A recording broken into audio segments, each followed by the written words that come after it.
Welcome to the Stephen Mansfield Podcast.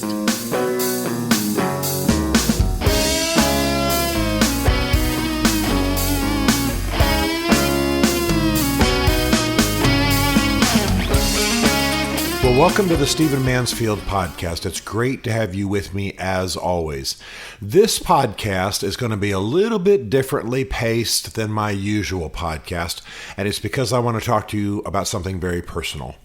Not long ago, just a matter of a week ago, I went and got my first shot for COVID. You know how we have to get 2 shots. They are paced by about 3 weeks or a month. And I got the first one. When I did that, I took a picture of myself in the clinic here at Vanderbilt University in Nashville, Tennessee, and I urged others to get their shots. Well, I was not really prepared for how many people. It wasn't that anybody hammered me or criticized me for doing it. I half expected that. It was that other people said, "Oh, I'm so glad to see you doing that. I've been afraid to. I've been talked out of it. I've been told horrible things about what's in it. Can you give a rationale for why you did it? Can you help explain it? And we'd love to follow your example. We've just been told all kinds of things." And at first I wasn't 100% sure of what they were talking about. And so I began to research and dive into a little bit of why people would be so terrified. Well, it ranged from people thinking this inoculation, this vaccination was the mark of the beast, all the way to that the compounds in the vaccinations themselves are drawn directly from abortion products, abortion stem cells, etc., abortion-related products, to other type things. And so I thought, man, I've just gone and gotten a vaccination. Suddenly I've made this stridently political statement, and I didn't even intend to. So I thought I'd take one podcast and slow it down and tell you a little bit about my experience with vaccinations in my life, how I perceive them, and then a little bit of the background of some of the research my team has done on these COVID-19 vaccinations. And maybe we can talk some sense to some folks and help move some things along. I don't mind telling you right up front that one of the reasons I'm doing this, even though I have people of a lot of different backgrounds, a lot of different religions listening to this podcast, is that I am identified a lot with evangelicals in America. And sometimes I'm not sure I want to wear that name, even though I'm not at all hesitant about what I believe. But apparently it's evangelicals who very likely are going to provide the largest block of people opposed to getting this vaccine, thus slowing down the nation's progress in defeating COVID-19. So I'm happy to share my thinking. I'm happy to help address this. And I hope that you evangelicals who are paying attention to this podcast will particularly pay attention if we indeed are the block, so to speak, that poses the biggest problem. So let me slow it down and back it up. This will be a different paced one, as I say. I grew up the son of a U.S. Army officer, and we flew to our assignments during my early years. I not only moved 13 times in the first 18 years, various assignments, largely in the States, but we had 2 lengthy assignments in Germany, one when I was around second grade, and later in my high school years. I was in Schweinfurt, Germany in my early years, and Berlin, Germany in my high school years.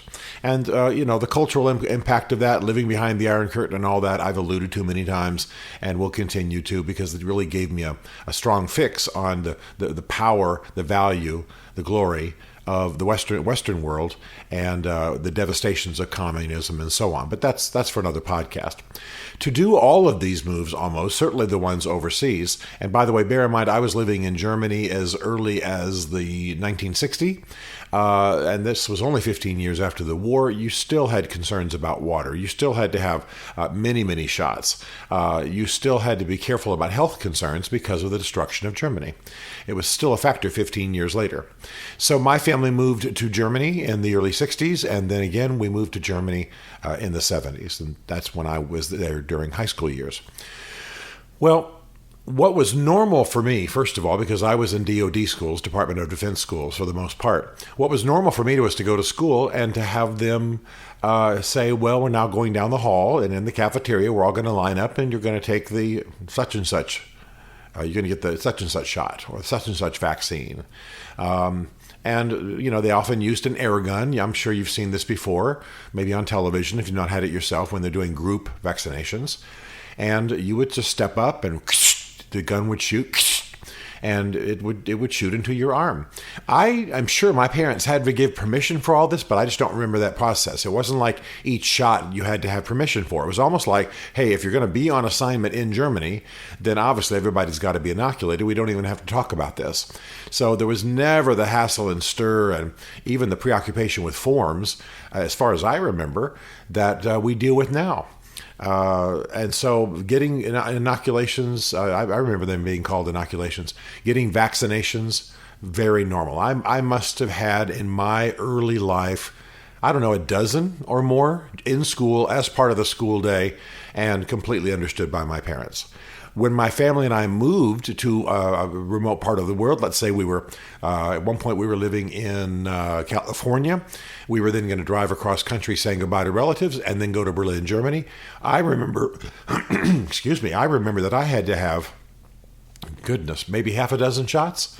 And so we'd go over to the military facility and we would go to I'm sure they had some kind of travel office. I don't remember now exactly what the name was.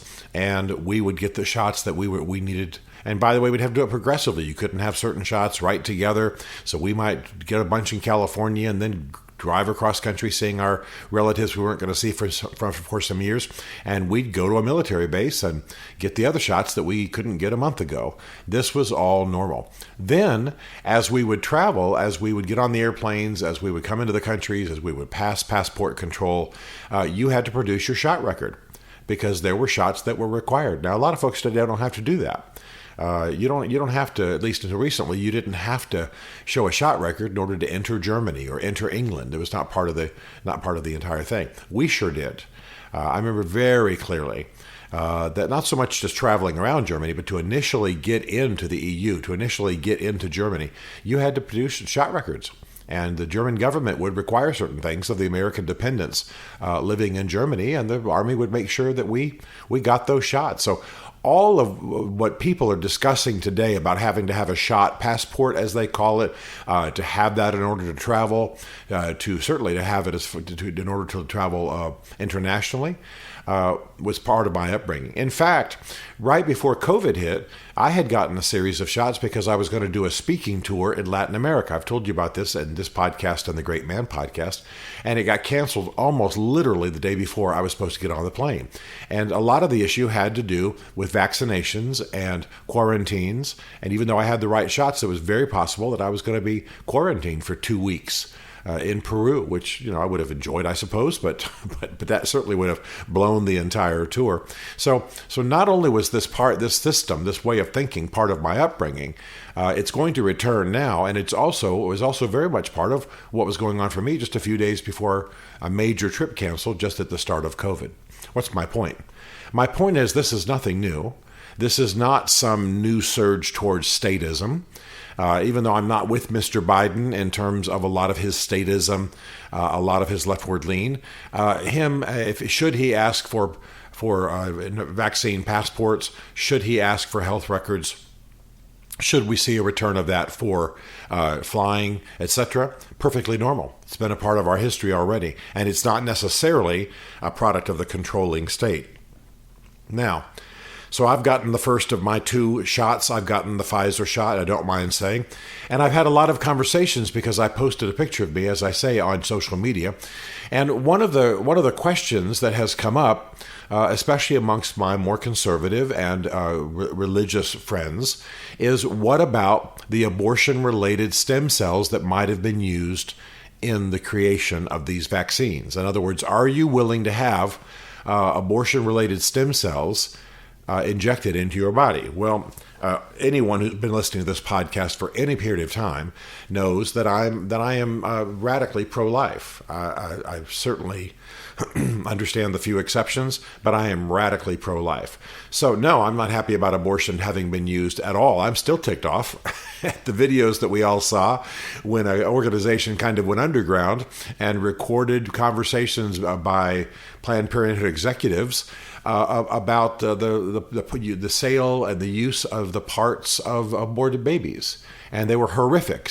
People sitting there over white wine and appetizers would talk about the crunchy parts of fetuses and would talk about what could be sold and what could be harvested and what couldn't. And it was way beyond Frankensteinian. And the abortion industry made sure that everybody was paying attention to the illegal filming of this process. And I think there was some light slap on the hand from the courts.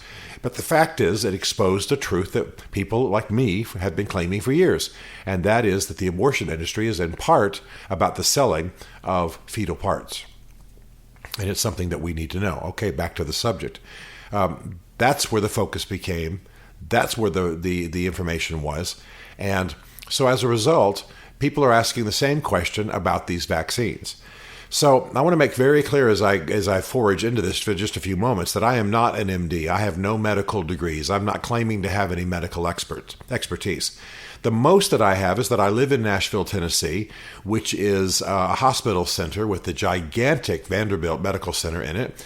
And as a result, it just so happens a lot of my friends are MDs. So if I need medical information, I'll call them and say, is this even remotely true? Or what about this? What about that? Some of these MDs are pro-life as I am. Others aren't, but still friends. And so we can argue it out, or I can get alternate information, or I don't just get groupthink when I call them or write them. And here's the story, and we're going to put some references and some resources in the show notes to confirm this. But what apparently the FDA gave a pass to a lot of these companies in order to speed things along and allowed abortion-related stem cells in the research phase. So abortion-related stem cells were used and were allowed in the research phase for almost all of these vaccines. That's in the research phase. However, apparently, and I'm going to give you some sources even here on the air, apparently no stem cells, no abortion-related stem cells are used in the actual vaccine. So if you've been concerned and hesitant about getting the vaccine because of what you might be injecting into your veins, in other words, if you were concerned that you were cooperating with the abortion industry, so to speak, and that you were putting abortion-related stem cells into your veins, then you can relax about that. Let me quote one source that I think should be pretty decisive for most of us. It's by the CatholicCitizens.org. It's an organization that processes Catholic news and summarizes Catholic concerns in the headlines. CatholicCitizens.org. That's the exact website. You can go there. And here's the name of the article that I read this morning. It's one of many, by the way. I'll mention some others. 4 pro-life medical groups say Pfizer, Moderna, COVID vaccines not made with aborted baby cells. I'll read it again. 4 pro-life medical groups say Pfizer, Moderna, COVID vaccines not made with aborted baby cells. And the article goes on to confirm that not only are these the claims of the manufacturers, but that it's true. We are also going to put in the show notes a report, kind of a fact-checking article from Reuters. I grew up in Europe, so I listened to Reuters a great deal. BBC and Reuters were some of our main sources when I was there, and I still listen to them now. It's so easy to do online. And this article also makes the point, Reuters does, that while abortion-related stem cells were used in the research phase, that none of that material, none of those stem cell lines are used in the actual medicine. So, while I am opposed to, it is unnecessary in our generation to use stem cells from aborted fetuses. It's unnecessary to do that, and I think eventually it ought to be illegal. This is part of simply protecting human beings. And the whole body of law that ought to govern research and protecting human beings and protecting fetuses, protecting the unborn. I'm opposed to that. Nevertheless, it is not in the actual, those stem cell lines from abortions are not in the actual medicines. So I have no problem taking those vaccines. I think folks have done probably the best they can do. I understand that the FDA, as I've already said, lifted some restrictions to allow those stem cell lines to be used.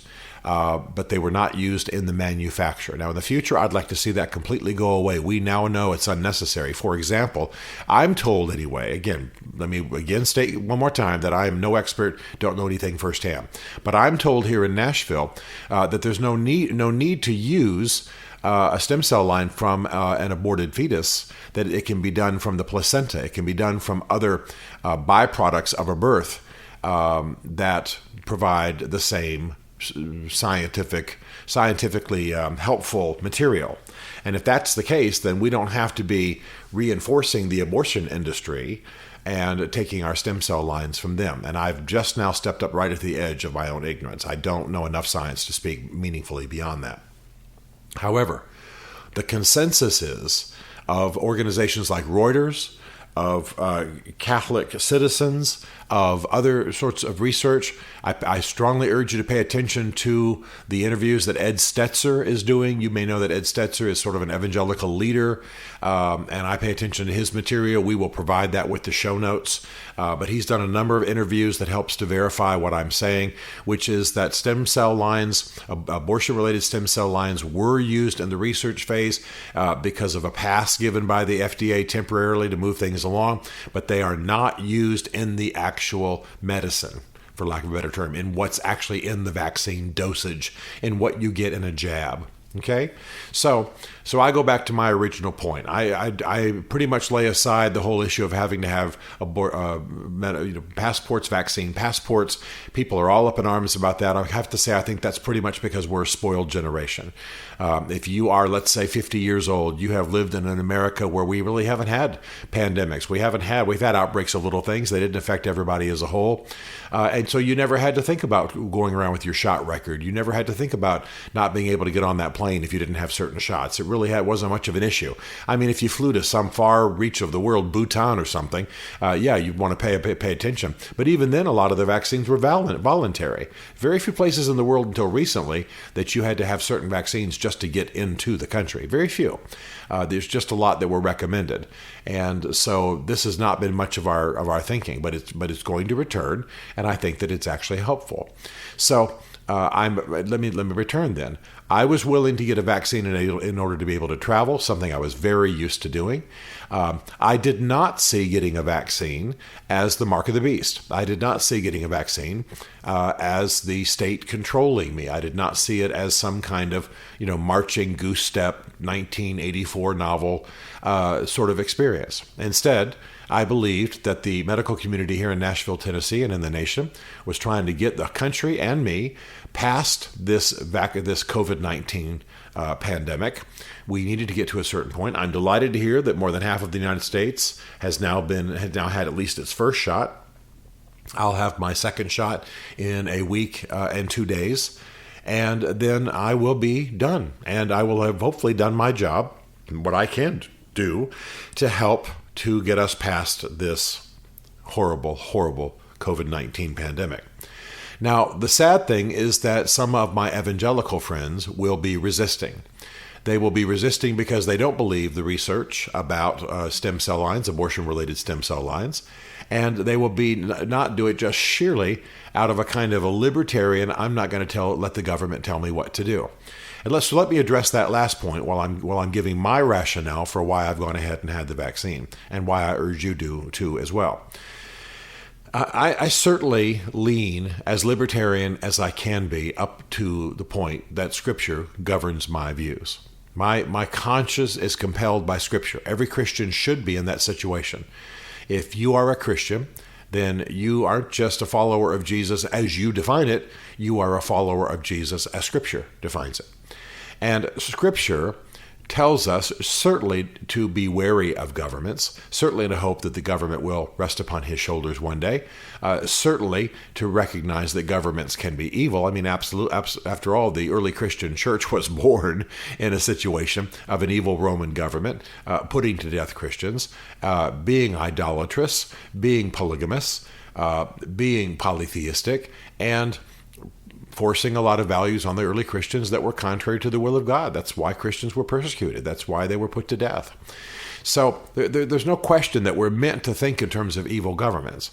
However, I have to say that the American brand, this unusual merging we have today of libertarianism with some Christianity, with some hardcore right-wing conservative politics, is an odd brew. The fact is that pure libertarianism is not biblical. Pure libertarianism, as much as I read the same economists, as much as I value some of those who are libertarians, as much as I learn from them, pure libertarianism is not consistent with Scripture. We're told to obey the government. We're told to pray for those in authority over us. We're told to cooperate with those in authority over us up until the point that we are forced to do something contrary to our faith. Well, vaccines don't land in that. Voting doesn't land in that. You can't really make a biblical case for land management and cattle like some folks are doing out in the far west here in the U.S. You can't really make a biblical case there. There are issues that hard right-wingers are making into political issues and claiming scriptural support, which just doesn't wash. It just doesn't work. So what we find in the New Testament is, as much as we can, we are called upon to cooperate with government. And by the way, in the New Testament, the governments that we're being told to pray for those in authority over you, submit to those in authority over you. These were, for the most part, Roman officials. These would have been local officials. And the Bible also goes on to make very clear that these were often corrupt. So the early Christians were being told to submit to the people who, even Paul even made it clear, he was willing to submit to the high priest, and he apologized for giving an insult. And we know that high priest was from a corrupt family line of a priestly couple of generations of priests, and that he himself was corrupt. We know that this man was corrupt, and yet Paul said, "Forgive me. It's wrong to speak ill of those in authority over you. It's wrong to speak ill of you. Speak ill of the ruler of your people." What's my point? My point is that we Christians are told in Scripture to submit to our government as far as it is moral, as far as it is not contrary to Scripture. And I got to tell you, quite frankly, I see nothing in this current vaccination process that is in any way unscriptural or immoral. Nothing. I would have been deeply disturbed had the vaccine actually contained abortion-related stem cell lines. We're assured by many, many organizations that's not true. I hope one day that the use of aborted fetuses is not part of any kind of medical research at all, and I lobby and work for that goal one day. And I understand why the FDA gave a pass to speed things along, but I hope one day it's completely apart from our medicine. I'm told there are other ways it can be done. So I'm not in favor of this at all. But the fact is, when you get your vaccination, you are not putting abortion-related stem cell lines into your veins. You are not. So the issue becomes then, what's the goal here? What's the moral mandate?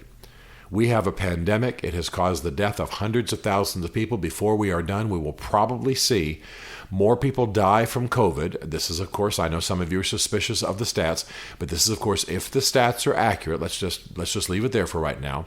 If the stats are accurate, or even close to accurate, we will see more people die of COVID than died during World War II.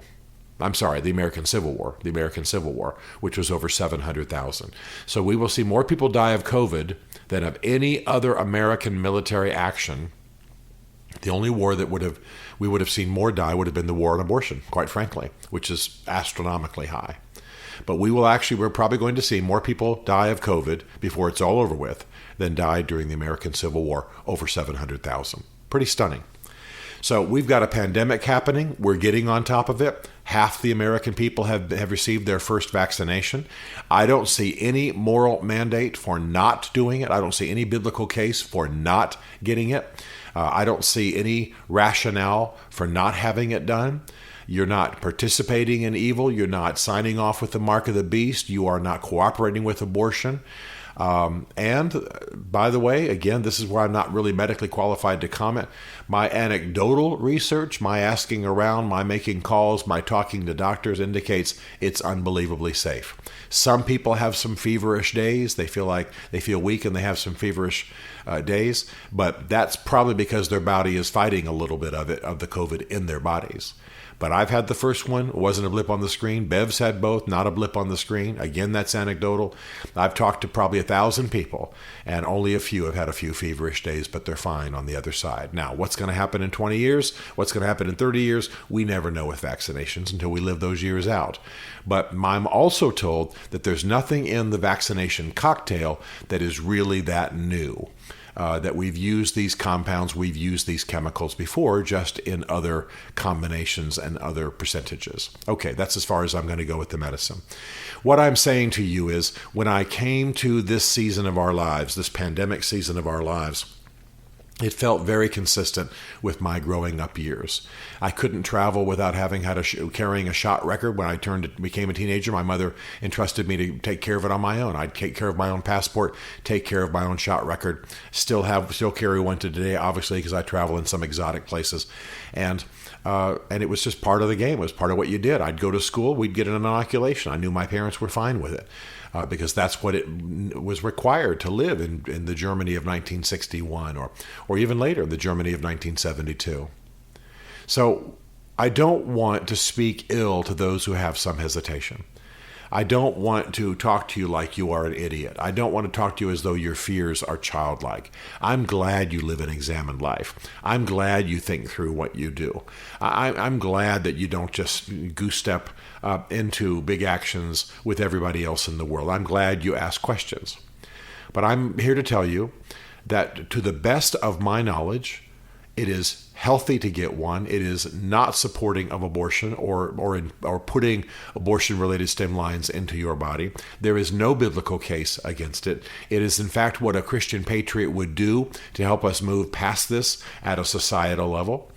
And as far as I know, there's no damage that will come to your body other than perhaps a few days of weakness and fever as your body adjusts. And this is also what happens sometimes with other vaccinations. So all I can tell you is I've done it. My whole family has done it. And by the way, my kids are not the kind of kids whose arms I could twist. We all talk about these things at meals. We have a lot of political opinions. We've got folks who lean a little left. We got folks who lean right. We got, we don't have any hardcore right wing, but we talk about these things all the time over our meals. And we'll be getting together at the beach here before too long, and we'll be talking about it again. All of them chose to get the vaccination. And they did so after doing some research and after talking to their doctors and after getting their questions answered. So my entire family did. There are no problems, no reactions, nothing damaging, nothing terrible. My entire circle of friends have nothing damaging, no sickness. I strongly urge you to get the vaccines. I think it does a number of things. It will protect you. It will protect those you love. It will help us get past this at a national level. And by the way, if you travel like I do, and as soon as the planes start flying, I will be overseas for a huge portion of the rest of this year. You won't be able to travel without verifying some of these documents, some of these vaccinations and documents.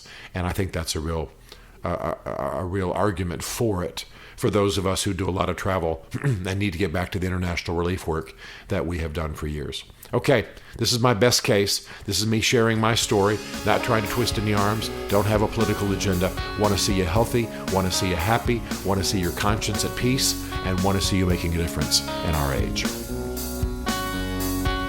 Stephen Mansfield is a New York Times best-selling author, a popular speaker, and a frequent faith and culture commentator on Fox and CNN. His groundbreaking books on faith and society include The Faith of George W. Bush, The Search for God in Guinness, Mansfield's Book of Manly Men, and Lincoln's Battle with God. Learn more at stephenmansfield.tv.